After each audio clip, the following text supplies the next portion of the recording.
La ilaha illallah wahdahu la syarikalah wa asyhadu anna Muhammadan abduhu wa rasuluhu alladzi la nabiyya wa la rasula ba'dah. Sallallahu wasallam alaihi wa ala alihi wa sahbihi wa man tabi'ahum bi ihsan, amma ba'd.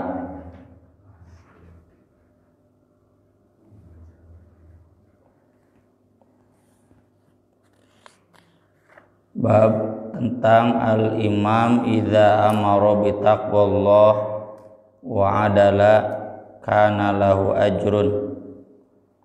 Imam itu kalau memerintahkan takwa kepada Allah, adil, maka dia akan mendapatkan pahala. Ini kaitannya dengan kajian hadis sebelumnya, agar kita jangan menginginkan jabatan. Tapi bukan berarti ketika jabatan itu dimiliki dosa semuanya. Kemarin kan Nabi memberikan nasihat kepada sahabat yang menginginkan jabatan. Kata Nabi, innaha amanah wa innaha khizyun wa nadamah. Jabatan itu amanah dan akan menjadi kehinaan dan penyesalan. Tentu maksudnya bagi orang yang tidak amanah. Tapi kalau amanah maka jadi pahala. Maka dari itu bagi orang yang memang sudah ditunjuk, sudah dipilih untuk menjadi pemimpin, maka dia jangan mundur karena ada lahan untuk menambah pundi-pundi pahala. Tidak selalu gambarannya itu adalah dosa. Hadisnya dari Abu Hurairah radhiyallahu an, Nabi sallallahu alaihi wasallam bersabda, innamal imamu junnah. Imam itu adalah tameng, pelindung, perisai. Kita sekarang nggak pakai perisai ya. Anggap saja junnah itu ibarat helm bagi kepala. Jadi helm itu melindungi kepala. Imam itu melindungi umat. Ya, imam itu melindungi rakyat. Lain nyiksa jeung mudag-mudag ke jalan tol, puting-puting ting dek nanaonan atuh. Ya harusnya imam itu menjaga, mengayomi, melindungi rakyat dari bahaya-bahaya. Imam tuh yang paling depannya. Kalau imam rusak, helm rusak, bahaya kan ke kepalanya. Panon beunang, ceuli beunang asup angin. Kalau jatuh terluka ya. Atau jaket, baju ini kan pelindung buat badan. Kalau bajunya bagus ya badan terlindungi, tapi kalau bajunya jelek rusak ya. Itu maksud imam sebagai tameng. Jadi baik tidaknya, maslahat tidaknya rakyat itu sangat tergantung oleh imamnya. Meski sebagaimana sudah kita bahas kemarin, kullukum ra'in, rakyat juga itu sebagai pemimpin. Jadi jangan terlalu mengandalkan imam. Tidak bertentangan hadis ini secara umum ya. Seandainya Indonesia itu diurus benar oleh para pemimpin yang benar, dah pasti beungar. Semua ada di Indonesia itu kekayaan alam. Tapi karena diurus oleh pemimpin-pemimpin yang tidak benar, ya tentu bukan presiden saja, anggota DPR-na, menterina, nya gubernurna, nepikeun ka tek-tek bengek RT-na, nya PKH wae dikorupsi ku RT misalkan, nya lain suudon, nya. Itu menunjukkan ketidakbenaran, ya, tidak menjadi junnah. Yuqatalu min waraih, dia diperangi dari belakangnya. wa yuttaqa bihi, dan dijadikan perlindungan dengannya. Kan yang namanya tameng dijadikan perlindungan buat diri kan, perisai itu. Dan orang yang berperang itu dibalik tameng kan, mual mungkin perisai di tukang perang diharap, ya nggak mungkin. Jadi artinya imam itu paling depan. Dia bukan hanya ngomong bentik curug tinggal nunjuk, tapi juga jadi pelopor, ya imam itu. Ngisi pendidikan anti korupsi di mana-mana. Siana korupsi. Katanya aktivis anti korupsi, tapi dianya sendiri justru yang korupsi. Korupsi korupsi bantuan yang rakyat leutik deh. 10.000 tinu sapaket 250.000 kalikeun atuh ribuan. Sabaraha miliar. Nah itu yuqatalu min waraih, dia harusnya diperangi dari belakangnya dan dijadikan perlindungan dengannya. Kata para ulama, yuqatalu min waraih ini juga menunjukkan bahwa keputusan perang dan tidak itu harus tergantung imam. Ya nggak bisa kita memutuskan, misalkan sadaerah situ aksan peranglah ke daerah anu, ke orang kafir anu, nggak boleh. Ya harus imam, dan imam di sini nanti dijelaskan dalam hadis-hadis itu yang dimaksud adalah imam negara, khalifah. Jadi kalau presiden memerintahkan perang, perangnya juga melibatkan sipil, maka sipil semua harus turun. Ya. Tapi kalau presiden belum memerintahkan perang, nggak boleh kita berijtihad perang, nggak bisa.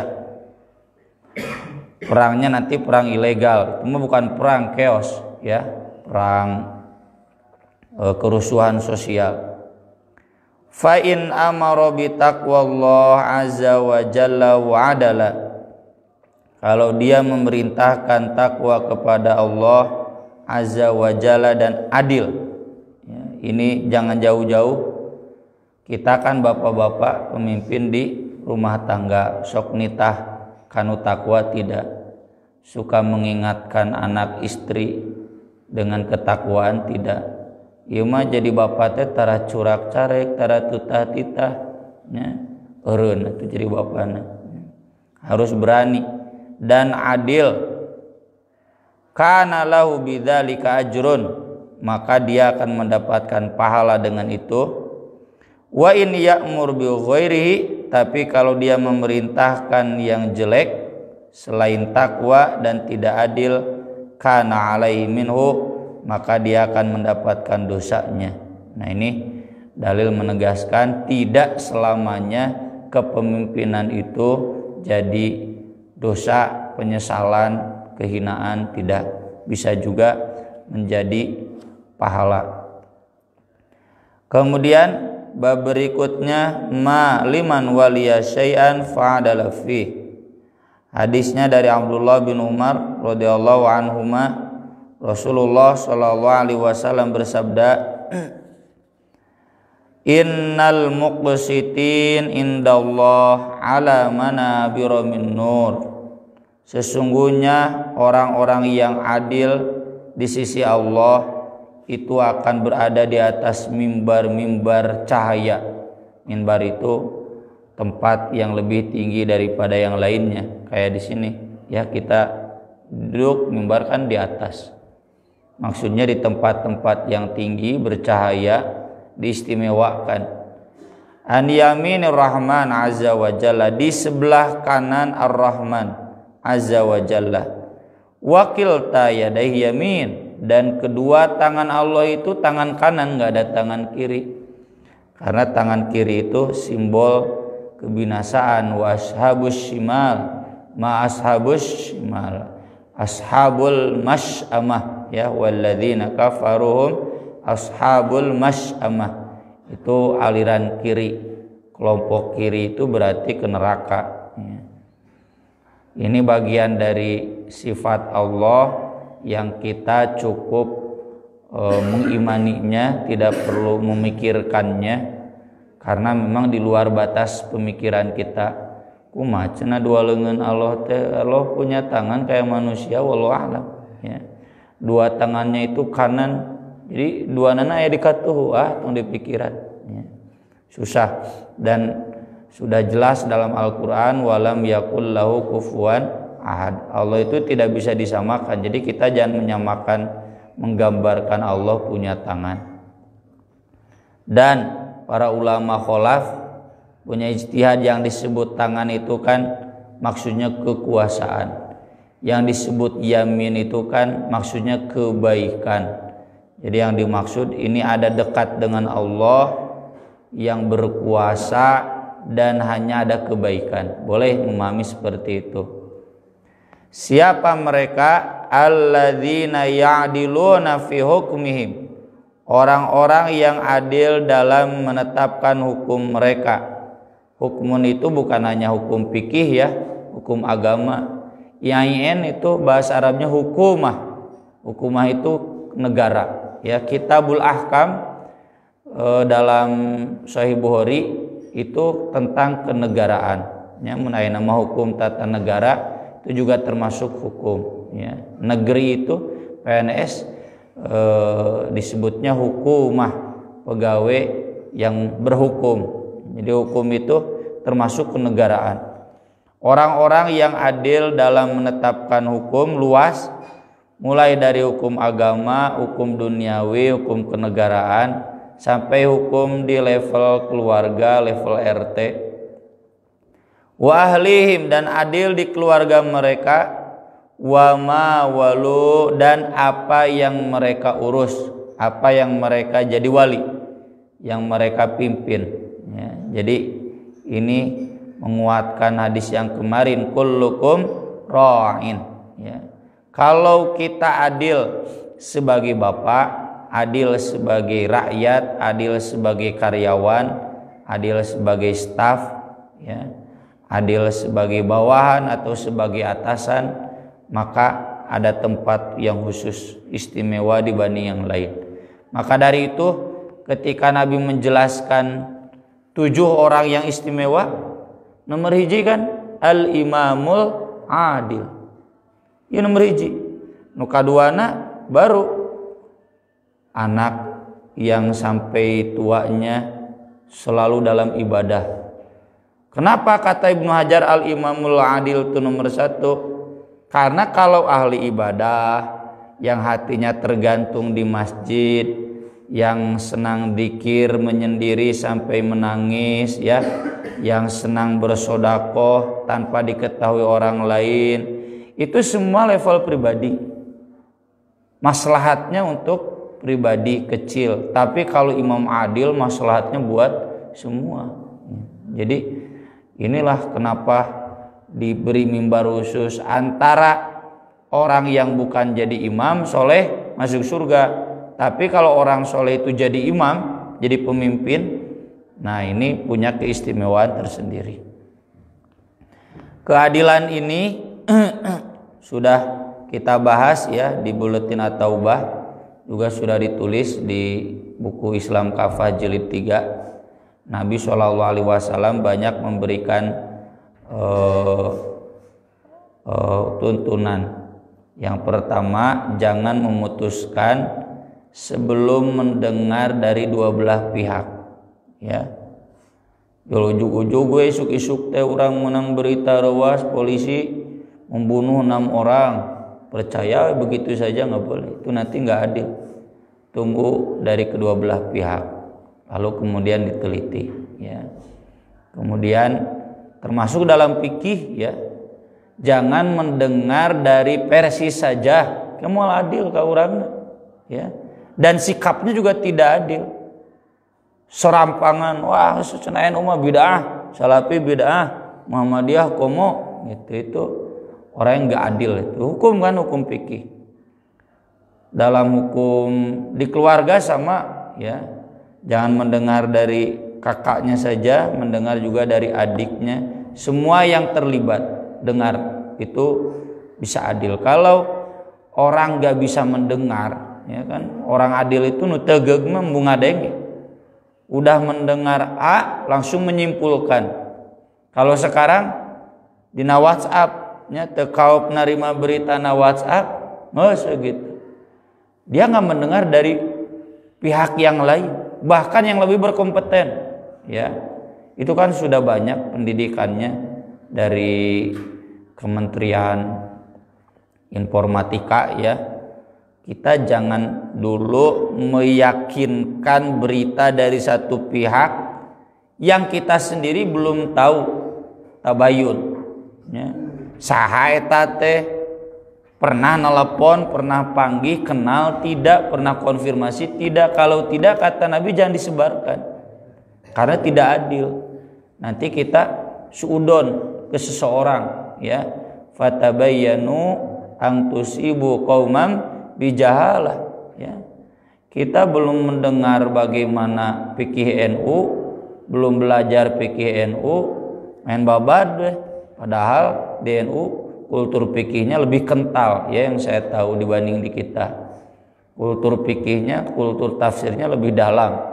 Dilihat dari kajian-kajian ulama-ulamanya, termasuk komo salafi mah, ya, langsung nyantel ke Syekh Timur Tengah, nya geus tara ngutip guru-guruna di Indonesia, langsung we Syekh Utsaimin, Syekh Albani, ya. Mereka kultur ilmunya tinggi. Kalau kita mendengar sepihak saja ti guru urang, hari guru nu lain teu didengikeun, moal adil tuh dalam hukumnya, ya, harus adil. Kemudian yang kedua, kata Nabi, jangan menetapkan hukum wa huwa ghadban. Ghadban itu sedang marah, ya. Kita mendengar berita pagi-pagi polisi membunuh 6 orang yang mencelakakan polisi, pun langsung ngambek. Kapi-nabi na eta cenah FPI, kamari ngahalang-halang, ayeuna nyerang, kan gitu. Sudah emosi kemudian menyimpulkan, itu nggak boleh, harus tenang, ya. Dalam kajian fikih juga begitu, belum apa-apa sudah emosi, ya. Sudah subjektif, pokoknya ini yang benar, yang lain salah, itu nggak mungkin adil. Harus tenang, harus objektif, kudu loba ngarengha, ya.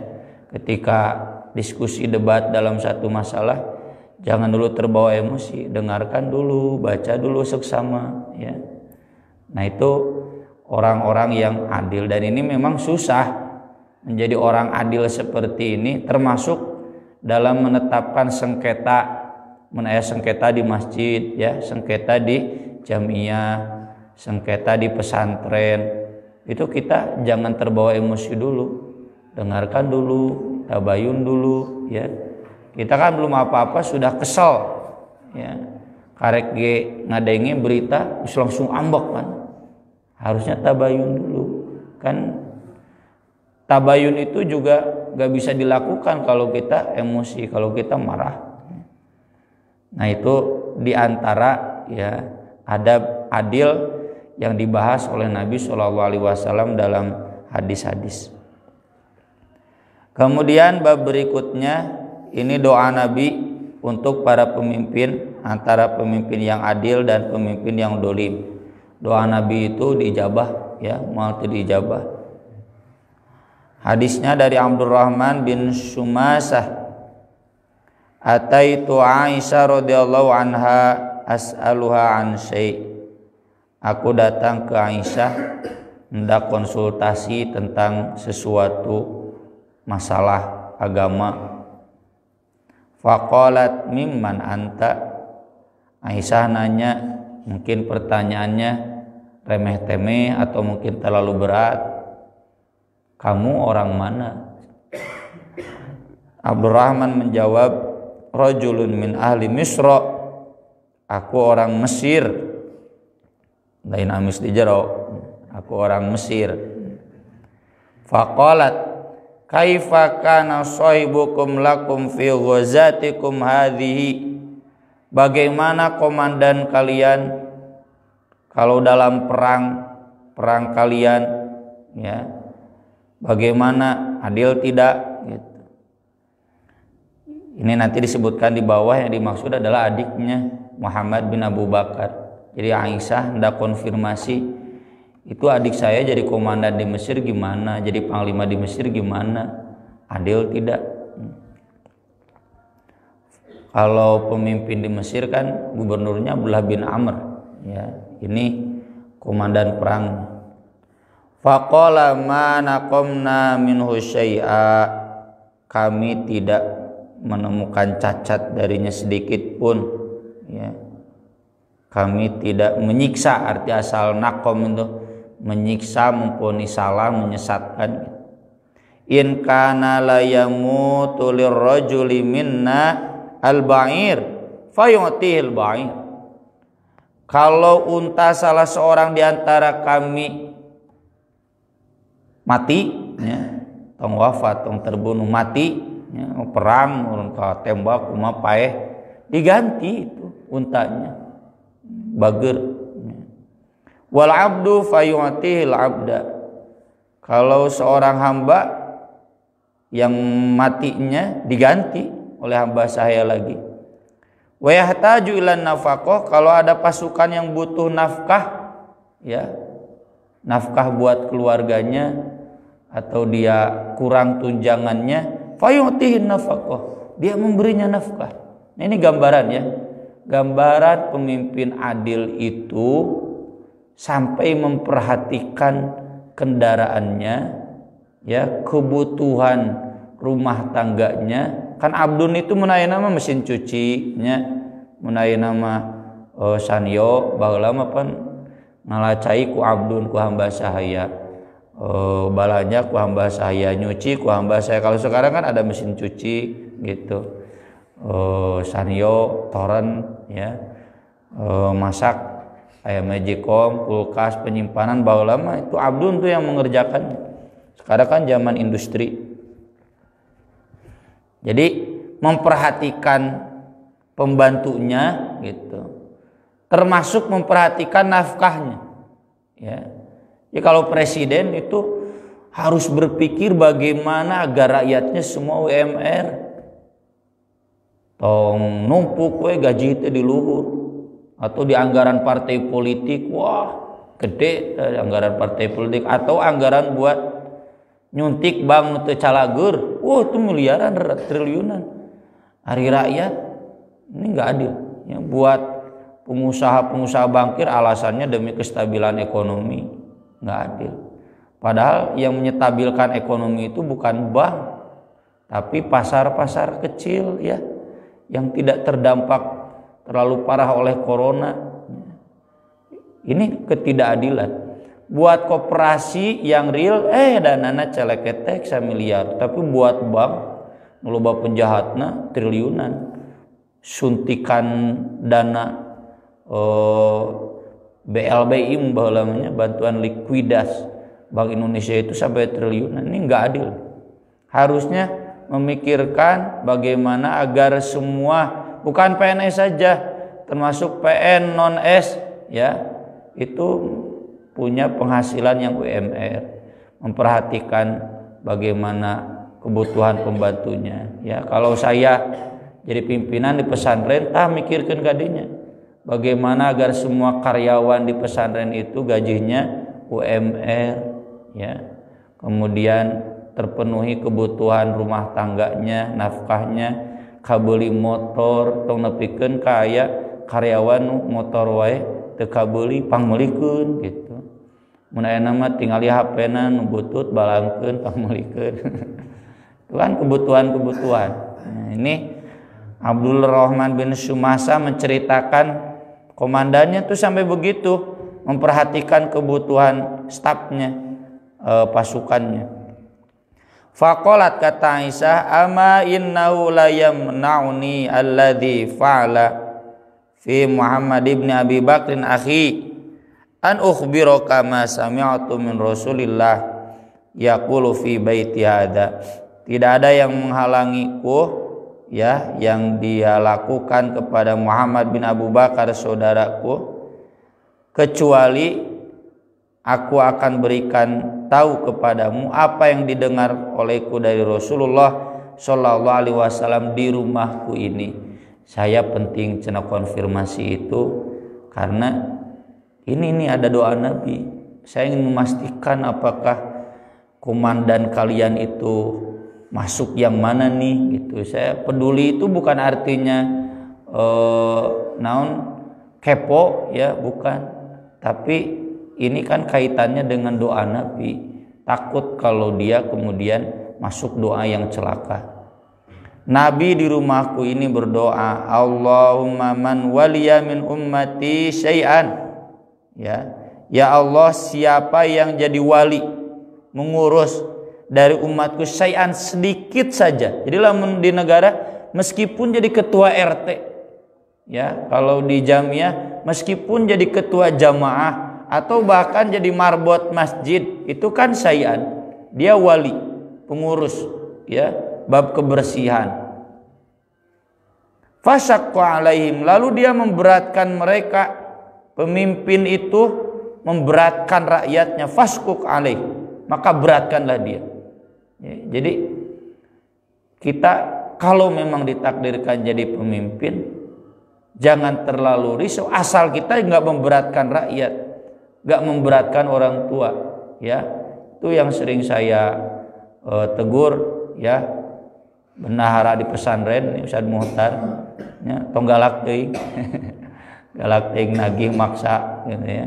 Jangan, kalau bisa nanya gitu. Nah, ini orang teu nanya ada teu puguhnya ke keuangan kumaha. Tapi jangan sampai nagih maksa karena memberatkan. Orang tua yang sudah hidang udah pasti mayar. Kalaupun belum mayar ya karena nggak punya piraku boga teu mayar gitu ya, husnudan orang. Tapi kalau kita sampai memberatkan, ya, meneror, wah nepikeun ka nganjuk ka bank, ya.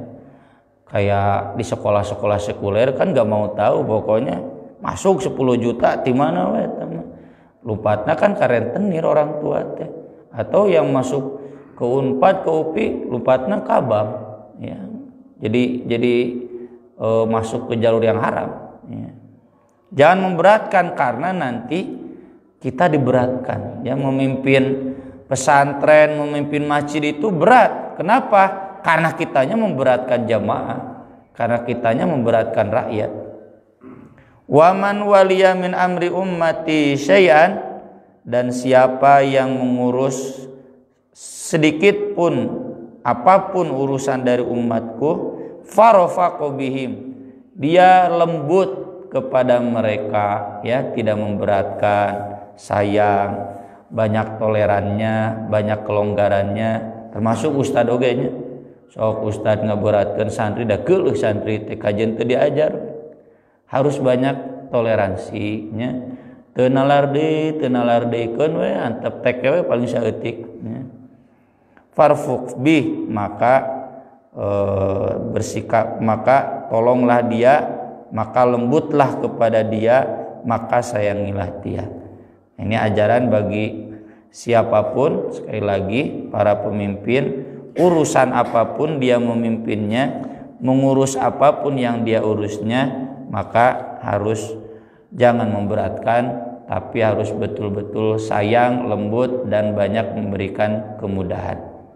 Aqulu qouli hadza wa astaghfirullah li wa lakum. Subhanakallahumma wa bihamdik asyhadu an la ilaha illa anta astaghfiruka wa atubu ilaik. Rabbana atina fid dunya hasanah wa fil akhirati hasanah wa qina adzabannar. Wassalatu wassalamu ala Rasulillah. Wassalamualaikum warahmatullahi wabarakatuh.